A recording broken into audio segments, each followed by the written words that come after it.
Baik, Assalamualaikum warahmatullahi wabarakatuh. Waalaikumsalam.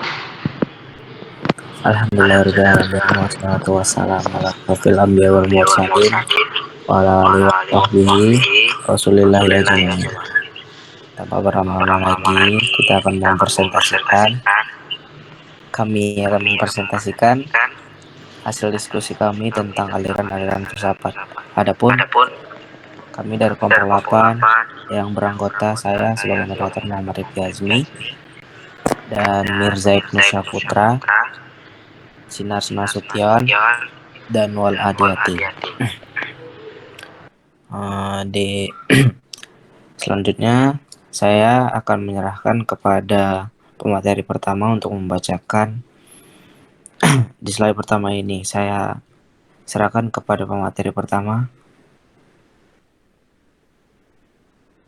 kepada Sinar Nasution. Saya persilakan. Terima kasih kepada moderator. Baiklah, saya akan membaca materinya, yaitu aliran-aliran filsafat, aliran realisme. Aliran realisme merupakan suatu aliran dalam ilmu pengetahuan. Menurut aliran ini, ia mempersoalkan objek pengetahuan manusia. Aliran realisme memandang bahwa objek pengetahuan manusia terletak di luar diri manusia. Contohnya, pengetahuan tentang pohon, pengetahuan tentang binatang, pengetahuan tentang bumi, dan pengetahuan tentang kota.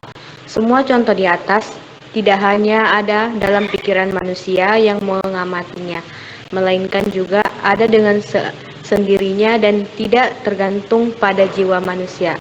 Selanjutnya saya kembalikan kepada moderator.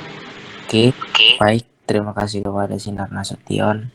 Selanjutnya saya persilakan kepada Wal Adiati untuk pemateri kedua yang membacakan aliran realisme. Selanjutnya, pada Wal Adiati, saya persilakan. Baiklah, terima kasih. Realisme ini dibagi menjadi dua golongan. Golongan realisme rasional. Aliran realisme rasional dibagi dua lagi. Realisme klasik, realisme religius. Kedua aliran ini, aliran realisme klasik dan aliran realisme religius. Berpangkal pada filsafat Aristoteles, namun demikian ada perbedaan antara dua aliran ini. Perbedaannya adalah aliran realisme klasik langsung dari pandangan Aristoteles, sedangkan aliran realisme religius tidak langsung. Ia berkembang pada filsafat Thomas Aquina, yaitu filsafat Kristen, yang kemudian dikenal dengan aliran Thomisme. Pandangan dari kedua aliran realisme ini setuju bahwa dunia materi adalah nyata dan berada di luar orang yang mengamatinya. Selanjutnya, penganut Thomisme ini berpendapat bahwa jiwa itu penting walaupun tidak nyata seperti badan.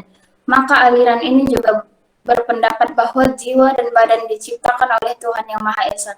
Aliran Thomisme juga berpendapat bahwa mengetahui diperoleh melalui wahyu, berpikir dan mengalami. Menganut aliran realisme religius juga berpandangan bahwa aturan-aturan keharmonisan alam semesta ini merupakan ciptaan Tuhan, maka kita harus mempelajarinya. Golongan aliran realisme. Aliran realisme alam ini bersifat skeptis dan eksperimental. Aliran ini berpandangan bahwa dunia dan sekeliling kita nyata. Maka yang menjadi tugas ilmu pengetahuan adalah menyelidiki semua isinya. Dan ini bukan tugas dari filsafat. Tugas filsafat tidak lain adalah mengkoordinasi konsep-konsep dan penemuan-penemuan dari ilmu pengetahuan yang bermacam-macam itu.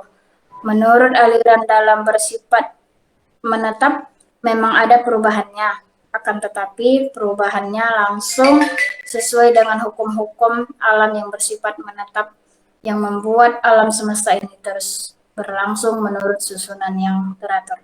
Pada umumnya, penganut aliran realisme alam ini menolak adanya spirit, dan dia juga mengatakan bahwa dunia spiritual ini tidak dapat dibuktikan sehingga hal ini secara filosofi tidak penting. Mereka hanya berpikir fungsi yang kompleks dari susunan tubuh, saraf, dan lainnya kemauan bebas. Saya kembalikan kepada moderator. Baik, terima kasih kepada Wal Adiati.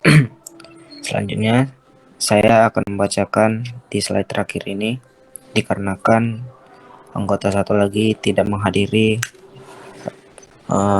presentasi ini. Oke, tokoh-tokoh dari aliran realisme. Yang pertama, Karl Valfok Bryulo. Tokoh ini merupakan pelukis Rusia. Ia menganggap sebagai tokoh kunci dalam transisi dari Rusia neoklasikisme untuk romantisme. Yang kedua, Honoré Daumier. Tokoh ini adalah pelukis Prancis ahli karikatur dan pematung yang bekerja menawarkan banyak komentar tentang kehidupan sosial dan politik di Prancis pada abad ke-19. Yang ketiga, Diagnezy Alexander Germicki.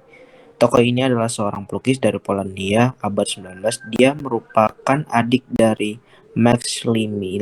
Maximilian Grimicki yang sama-sama terkenal sebagai pelukis cat air Polandia. Yang keempat, Michael William Harnett. Pelukis ini adalah seorang pelukis Irlandia Amerika yang memperhatikan trompel atau gaya lukisan realistis. Hidupnya masih objek biasa, diatur pada birai atau tergantung pada paku yang dicat sedemikian rupa sehingga lukisan bisa salah untuk objek sendiri. Oke, dengan berakhirnya slide terakhir ini, berakhirlah presentasi kami dari kelompok 8. Terima kasih kepada Bapak dosen filsafat. Kami dari kelompok 8 mohon maaf sebesar-besarnya. Mohon maaf dari Sinar Nasution, dari Wal Adiati, dan dari saya dan dari Mirja. Saya akhiri dengan wabillahi taufiq wal hidayah. Wassalamualaikum warahmatullahi wabarakatuh. Waalaikumsalam. Waalaikumsalam.